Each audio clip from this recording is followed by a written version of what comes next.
నిత్య పూజలివివు నేరిచిననో ప్రత్యక్షమైనట్టి పరమాత్మునికి నిత్య పూజలివివో.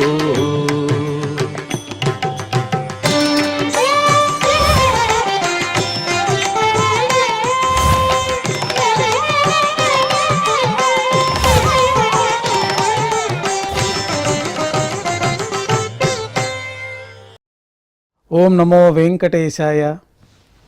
ఈరోజు మంగళవారము, శ్రీ క్రోధినామ సంవత్సరము, దక్షిణాయనము, వర్ష ఋతువు, శ్రావణ మాసము, కృష్ణపక్షము, పాడ్యమి తిథి, ధనిష్ఠా నక్షత్రము, ఆగస్టు 20, 2024.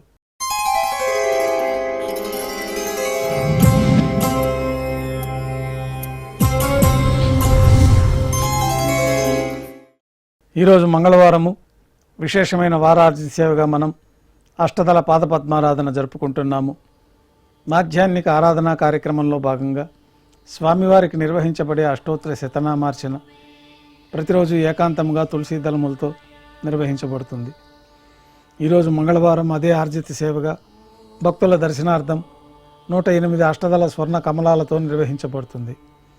అష్టోత్తర శతనామార్చన తర్వాత శ్రీవారికి మాధ్యాహ్నిక నివేదనలు ఆరగింపజేయబడతాయి. వెంటనే సర్వదర్శనం ప్రారంభమవుతుంది. ఉభయ దేవేరులతో శ్రీ మలయప్ప స్వామివారిని బంగారు తిరిచిపోయిన వేంచేపు చేసుకుని మేళతాళాలతో ఊరేగింపుగా విమాన ప్రదక్షిణంగా సంపంగి ప్రాకారంలో కల కళ్యాణ మండపానికి చేరుకుంటారు. కళ్యాణోత్సవం ప్రారంభమవుతుంది.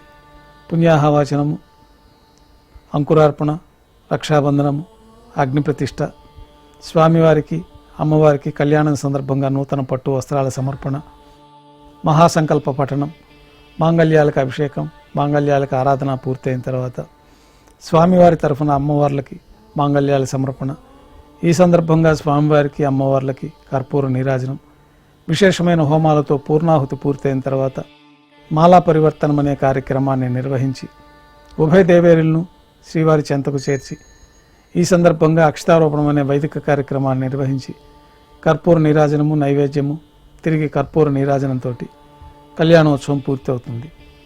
కళ్యాణోత్సవం భక్తుల దర్శనం అనంతరం ఉభయ దేవేరులతో శ్రీ మలయప్ప స్వామివారు మేళతాళాలతో ఊరేగింపుగా ధ్వజస్తంభం వద్ద గల అద్దాల మండపానికి చేరుకుంటారు.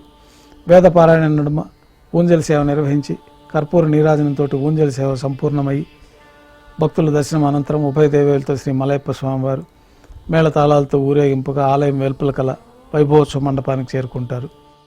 ఆర్జిత బ్రహ్మోత్సవంలో భాగంగా బంగారు గరుడ వాహనం పైన శ్రీ మలయప్ప స్వామివారు వేంచేస్తారు. కర్పూర నీరాజనంతో గరుడ వాహన సేవ పూర్తి అవుతుంది. హనుమంత వాహనం పైన శ్రీ మలయప్ప స్వామివారు వేంచేస్తారు. కర్పూర నీరాజనంతో హనుమంత వాహన సేవ పూర్తి అవుతుంది. పెద్ద శేష వాహనం పైన శ్రీ మలయప్ప స్వామివారు వేంచేస్తారు. కర్పూర నీరాజనంతో పెద్ద శేష వాహన సేవ పూర్తి అవుతుంది. ఉభయ దేవేరులతో కలిపి శ్రీ మలయప్ప స్వామివారికి బంగారు తిరిచిపోయిన కర్పూర నీరాజన సమర్పణతోటి ఆర్జిత బ్రహ్మోత్సవం పూర్తి అవుతుంది.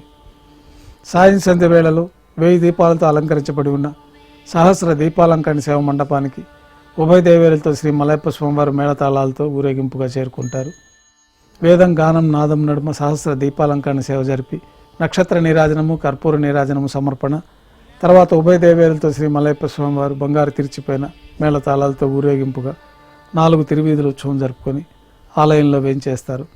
ఆలయంలో నైవేద్యం పూర్తయిన తర్వాత గర్భాలయంలో వేంచేస్తారు. వెంటనే తోమాల సేవ ప్రారంభమవుతుంది. ఉదయం సమర్పించిన పుష్పమాలికలన్నీ సల్లింపు చేసుకొని బంగారు పంచపాత్రలో శుద్ధ తోయాన్ని నింపుకొని శ్రీ వైకానస భగవశాస్త్రోక్తమైన విధానంలో దేవతామూర్తులందరికీ ఉపచారాలు సమర్పించి కొత్త పుష్పమాలికలతో అలంకరణ గావించి చతుర్వేద మంత్రాలతో మంత్రపుష్పాన్ని సమర్పించి నక్షత్ర నీరాజనము, కర్పూర నీరాజనంతో రాత్రి తోమాల సేవ పూర్తి అవుతుంది. తులసీదళములతో అష్టోత్తర స్థానామాలతో అర్చన నిర్వహించి రాత్రి నైవేద్యంలో భాగంగా అన్నప్రసాదాలు, పన్యారాలు, దోశ, ఘంటానాదం మధ్య నైవేద్యంగా సమర్పించి తిరువీస నైవేద్యం పూర్తయిన తర్వాత భక్తులని సర్వదర్శనానికి అనుమతిస్తారు.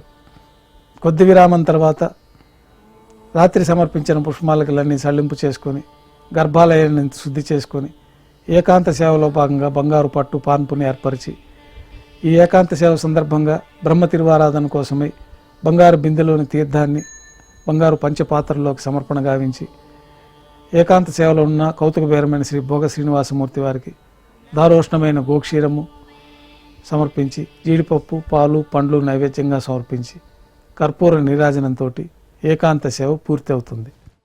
ఓం నమో వెంకటేశాయ.